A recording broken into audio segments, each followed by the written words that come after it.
Naku, maraming pasabog ang narinig natin kanina. Nandyan yung sinabi ni Mr. Bryce Hernandez na meron daw mga senador na kasama doon sa pinag-uusapan natin mga flood projects. Nakita naman natin yung limpak-limpak na pera at saka yung mga nilabas na mga screenshots.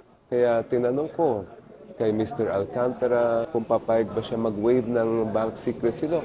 Ayaw niya. Pero kung papayag siyang i-waive yung privacy doon sa mga telco communications niya, ayaw din niyang pumayag. Ito naman si Mr. Hernandez ay pumayag naman. Wala naman tinatago ang isang witness, o di wala dapat din silang ikabahala sa paglalabas ng mga hinihingi natin na informasyon. Aabangan natin kung sino pa ang magsasalita at kung sino pa yung mga idadawit nila. Pero lahat tayo ay maghuhusga kung sino yung nagsasabi ng totoo at hindi.